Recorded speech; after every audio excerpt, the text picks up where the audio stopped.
All right. We're going to jump right in real quick, Thank you. Todd, to our three-pack. Um, Office meetings are back. We've had quite a bit of potlucks, happy hours, and things like that. Now that it's funny because I did a mastermind group on Friday with a bunch of our team leaders in California, and I was reminded that COVID's still a real thing Yeah, because I yeah. feel like walking around here in Arizona, sometimes you forget that COVID's a real thing. So we're back in action, but it's I've noticed that no one is showing up to these events. Mhm. And if you have health concerns and you're worried about COVID and things like that, I totally get it and totally respect it.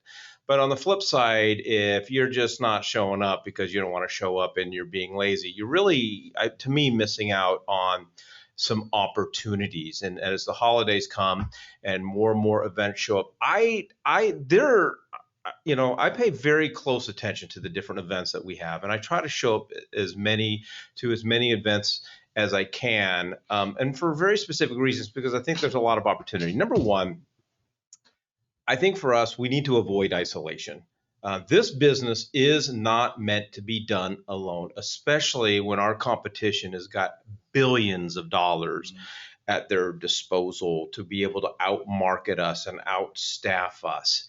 And when we're just do the business by ourselves and just do our business in our pajamas in our living room or whatever the case is, and we're not amongst our peers, I think it's a detriment to your business. I believe that isolation is our true worst enemy, and it is a business killer. Yeah, definitely. There's a couple of things that come from it. Depression comes from it. The lack of communication with other perceptions and perspectives. When you're at home, you're limiting your amount of that context, and yet when you're out and about, you have the opportunity to engage with other people. So that's important. But also, Mike, last week you talked about in the three-pack, utilizing, or maybe it was the week before, the different things I don't even remember what I Well, had I for wasn't dinner here last week, so I yesterday. think it was the week before. But the point was that, we were talking about now is the best fourth quarter time of the year for agents to get out there and meet with people in there. And the biggest thing is 80% of realtors are D's or C's and S's, behavioral assessment wise. They're typical hourly paid people. They're people who, I call retail sales versus field sales when you're dealing with people who get up and are self-motivated.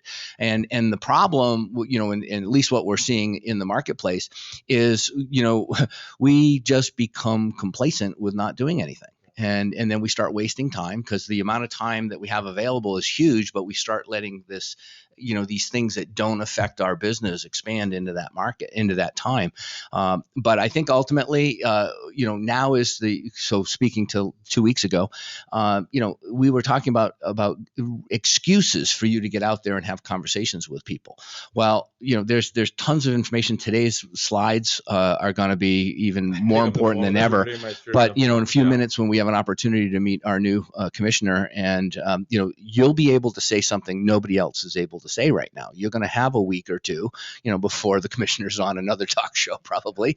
And so he signed an NDA before he came. Yeah, West USA is the only one. Yeah, okay.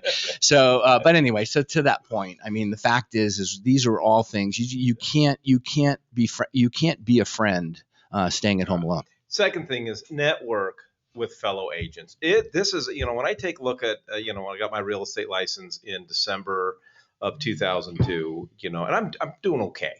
Yeah, I'd say you're all right. A lot of the things that I'm not gonna say a lot, just about everything that I do that makes me successful in my business and with my team are ideas that I got from other agents and other team leaders. It's where you get ideas. If you're sitting at home in a complete isolation, you'll be hard pressed to grow your business because you won't know what's working and what's not working.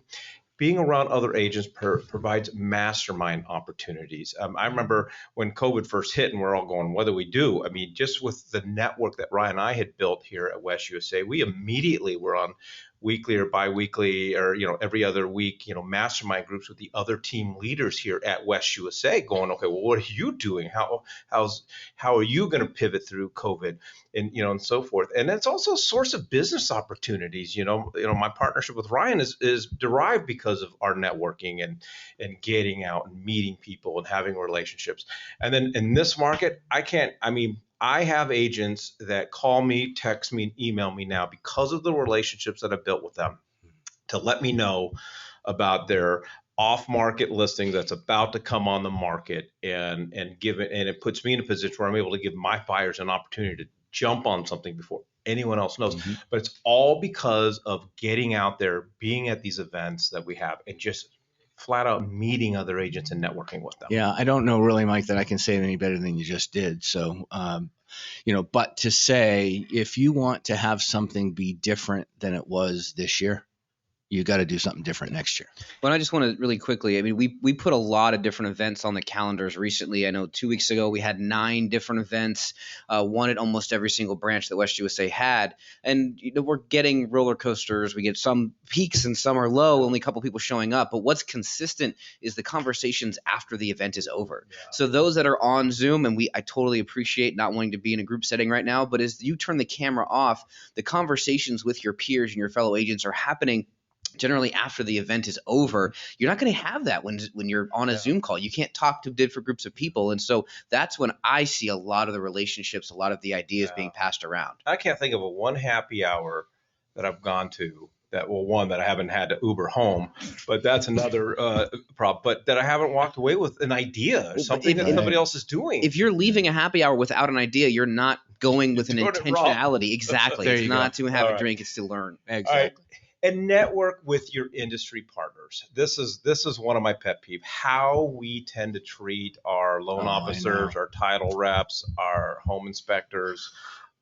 We tend to operate with the take mentality with our partners. Is what's in it for me? It's take. We call them partners for a reason on our team because they are truly partners of what we do as a team.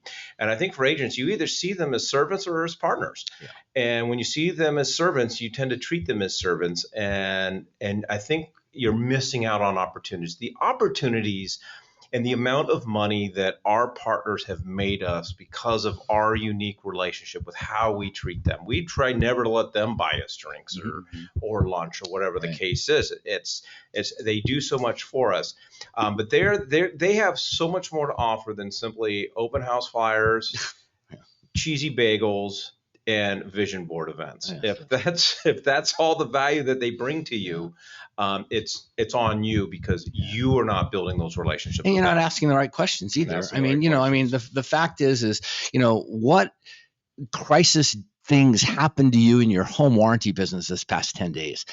Tell me, because that I might be able to set some expectations with my future buyers or future clients based on that information.